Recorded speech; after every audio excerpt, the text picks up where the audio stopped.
तो मुख्य सचिव ने कहा 48 घंटे आप समय दें। 48 घंटे अब बीत गए हैं, अभी तक कोई श्वेत पत्र जारी नहीं हुआ है। डीएम महोदय जो अभ्यर्थियों पर थप्पड़ मार रहे हैं, तो उनके लिए क्या अभी तक कौन सी कार्रवाई हुई है कि 3 जनवरी को और 4 जनवरी को सभी शैक्षणिक संस्थान, चाहे वो बड़े हों चाहे छोटे हों, सभी लाइब्रेरी चाहे वो बड़ी हो चाहे छोटी हो, बंद करने का फैसला हम लोगों ने किया।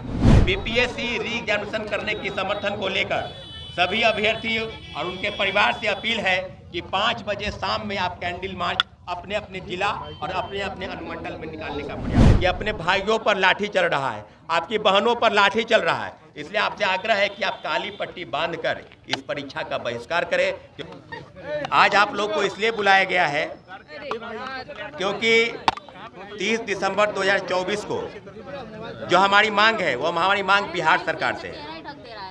बिहार सरकार से है क्योंकि 30 दिसंबर को एक डेलीगेशन हमारे 11 सदस्यीय टीम जो है उनको एक ज्ञापन सौंपा था, और ज्ञापन के संदर्भ में पटना के बापू परिसर केंद्र ही नहीं, बिहार के 28 ऐसे परीक्षा केंद्र हैं जहां पर कई गड़बड़ी सामने आई थी। इस गड़बड़ी को लेकर उनको ज्ञापन सौंपा गया था और उनको कहा गया था कि आप जो है छात्रों के हक में फैसला करें।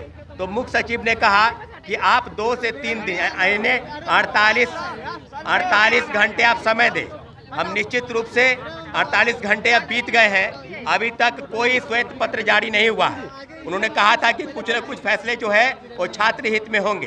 तो इस मांग को लेकर हमारी मांग है कि कब तक क्या जांच चल रही है या जांच समाप्त हो गई है या क्या चल रहा है, ये मुख्य सचिव बताने का प्रयास करे, क्योंकि अपनी मांगों को लेकर विगत 15 दिनों से हम लोग गर्दनीबाग धरना स्थल पर बैठे हैं। पटना के जिलाधिकारी डीएम महोदय जो अभ्यर्थियों पर थप्पड़ मार रहे हैं, तो उनके लिए क्या अभी तक कौन सी कार्रवाई हुई है, क्या मानवाधिकार आयोग, क्या महिला आयोग, क्या किस तरह की चीजें हुई है, इस बारे में भी संज्ञान लेने की जरूरत है। अब जिस अभ्यर्थियों पर हम लोग के डिमांड है कि जो प्रोटेस्ट हुआ 29 दिसंबर को प्रोटेस्ट हुआ, शांतिपूर्वक प्रोटेस्ट था, निश्चित रूप से 28 लोगों पर एफआईआर और 700 लोगों पर अज्ञात एफआईआर ये दर्ज हुई है। तो हम बिहार सरकार से मांग कर रहे हैं, जैसा कि मुख्य सचिव को भी हम लोगों ने कहा था कि बिना शर्त रिहाई की मांग कर रहे हैं। एक शिक्षकों की गिरफ्तारी भी हुई है और कई लोगों की गिरफ्तारी हुई है। तो ओवरऑल कहा जाए तो इन मांगों को लेकर के हम लोग क्या सरकार के समक्ष अपनी बातों को रखना चाहते हैं, लेकिन हम लोग की डिमांड अभी तक नहीं पूरी हुई है। ये हम लोग की बात है। आगे का रास्ता क्या है, कितना संघर्ष है? देखिए, आप लोग के माध्यम से जो प्रश्न आप लोग का है वो प्रश्न हम लोग बाद में कर लेंगे, लेकिन आप लोग के माध्यम से हम अपील करना चाहते हैं क्योंकि विगत 15 दिनों से हम लोग धरना पर बैठे हैं। सरकार के समक्ष न सरकार के कोई प्रतिनिधि न बीपीएससी के लोग, क्योंकि मुख्यमंत्री जी तक हमारी बात पहुंच चुकी है। मुख्यमंत्री जी हमारी बातों को क्यों नहीं स्वीकार कर रहे हैं, इस बात को सोचने की जरूरत है।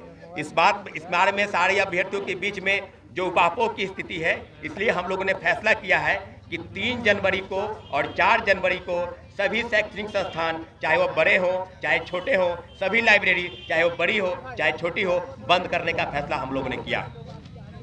3 जनवरी को जितने भी जिला अनुमंडल है या प्रखंड स्तर पर बीपीएससी री एग्जामिनेशन करने की समर्थन को लेकर सभी अभ्यर्थी और उनके परिवार से अपील है कि 5 बजे शाम में आप कैंडल मार्च अपने अपने जिला और अपने अपने अनुमंडल में निकालने का प्रयास करें।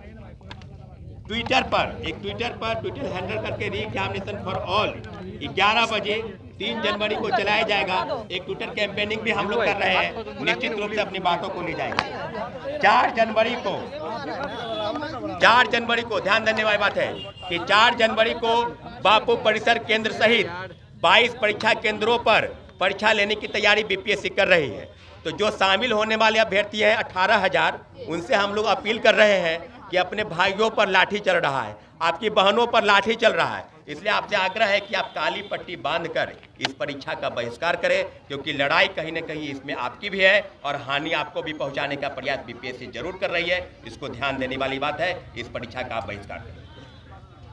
चौथी मांग कि हम लोगों को अपील कर रहे हैं आप लोग के माध्यम से कि जितने भी, चाहे ट्विटर हैंडलर हो, चाहे फेसबुक हो, चाहे एक्स हो, चाहे इंस्टाग्राम हो, सभी पर री एग्जामिनेशन फॉर ऑल की डिमांड लगातार कर रहे हैं। इसलिए आप सभी लोगों से आग्रह कर रहे हैं, आपके चैनल के माध्यम से जितने भी प्रिंट मीडिया, इलेक्ट्रॉनिक मीडिया के लोग हैं, कि आप एक बार पुनः 3 तारीख को और 4 तारीख को भारी से भारी संख्या में गर्दनी बाग धरना स्थल पर आप आएंगे और पुनः एक बार फिर से 29 दिसंबर की तरह ही एक बहुत बड़े प्रोटेस्ट की तैयारी में हम लोग शांतिपूर्वक आंदोलन करने की तैयारी में हम लोग हैं और उस आंदोलन की शुरुआत गर्दनी बाग धरना स्थल से होगी और निश्चित रूप से पूरी तैयारी करने के लिए हम लोग तैयार हैं। प्रशांत किशोर नहीं आए और जो पॉलिटिकल पार्टियां आप लोग के साथ आ रही थी, आगे आप लोग क्या चाहेंगे? वो प्रशांत पॉलिटिकल किशोर नहीं पार्टियां आए, ये आए या नहीं? अरे एक मिनट, पॉलिटिकल पार्टी जितने भी जिनके कार्यक्रम हैं, चाहे वो प्रशांत किशोर जी के कार्यक्रम है, चाहे पप्पू यादव जी के कार्यक्रम है, सब अपने अपने कार्यक्रम छात्र हित में चला रहे हैं। उनका हम स्वागत करते हैं और निश्चित रूप से छात्र हम लोग अपनी लड़ाई लड़ने के लिए तैयार हैं। नए राज्यपाल आए हैं,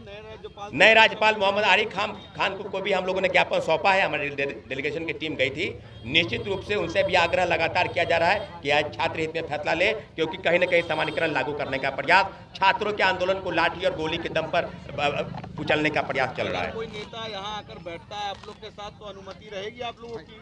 निश्चित रूप से सभी राजनीतिक दलों का स्वागत है, लेकिन मैं बार बार कह रहा हूं कि राजनीतिक उसको मंच नहीं बनने देंगे। हम लोग छात्र एकजुट है और छात्र अभ्यर्थी आवाज तब तक उठाता रहेगा जब तक कि हमारी डिमांड पूरी नहीं हो जाती है। प्रशांत किशोर धरना पे रहेंगे, आप लोग बोले हैं। प्रशांत किशोर जी आएंगे, उनका स्वागत है, या कहीं और धरना देंगे वहां भी स्वागत है। निश्चित रूप से जितने भी दल के लोग अगर हमारी बातों को सरकार तक पहुंचाने का प्रयास कर रहे हैं, सभी का स्वागत कर रहे हैं। 3-4 को आप लोग बंद जो बुला रहे हैं वो सिर्फ स्कूल, कॉलेजेस और लाइब्रेरी का है। स्कूल, कॉलेज, लाइब्रेरी और जितने भी कार्यक्रम होंगे वो गर्दनी बाग धरना स्थल से उसकी शुरुआत होगी। हम लोग सब कार्यक्रम को यहीं से शुरुआत करने वाले हैं। बिहार में बंद करेंगे आप? पूरे पटना में बंद होगा, पूरा बिहार के लोगों को बुलाया जा रहा है और सभी जगह से, सभी जिला, अनुमंडल, सभी जगह कैंडल मार्च होगा। छात्रों अभ्यर्थियों के लाठीचार्ज के खिलाफ में सोनू की रिहाई, हम लोग सोनू को मुआवजा मिले, उनके परिवार को मुआवजा मिले और निश्चित रूप से जितने भी डिमांड हम लोग की है सब सरकार तक हम लोगों ने पहुंचा दिया है। हम लोग इंतजार कर रहे थे कि मुख्य सचिव फैसला करेंगे, लेकिन अभी तक कोई फैसला नहीं हुआ है। पैनोरमा ग्रुप, जो सोचता है वो करता है। ये लो, मुंह मीठा करो। आज मैंने अपना जॉब छोड़ दिया, अब हम पूर्णिया वापस जाएंगे। जॉब छोड़ दिया है? मतलब ये घर कैसे चलेगा? हम करेंगे क्या? और माँ बाबूजी क्या बोलेंगे? इसलिए मैं एक और मिठाई का डब्बा लाया। अपने बिजनेस के लिए लोन अप्रूव हो गया। अरे लोन अप्रूव हो गया वो तो ठीक है, लेकिन पूर्णिया में हम रहेंगे कहाँ? अपना घर भी तो नहीं है वहाँ। इसलिए तो एक और मिठाई का डब्बा अलग से लाया हूँ। हमने पूर्णिया में घर ले लिया है, पूर्णिया के ई होम्स पैनोरमा में। पूर्णिया में पैनोरमा ग्रुप लेकर आए हैं ई होम्स पैनोरमा। बड़ा घर, आलीशान जिंदगी और अत्याधुनिक सुविधाओं के संग। अरे अब क्यों मुंह मीठा करवा रही हो? क्योंकि हम घर वापसी जो कर रहे हैं। घर वापसी की खुशी पूर्णिया में ई होम्स पैनोरमा के संग। ई homes panorama, luxurious lifestyle redefined. Bharatiya Janata party का सदस्य बनने के लिए 8800002024 पर मिस्ड कॉल करें। निवेदक, भारतीय जनता पार्टी, बिहार।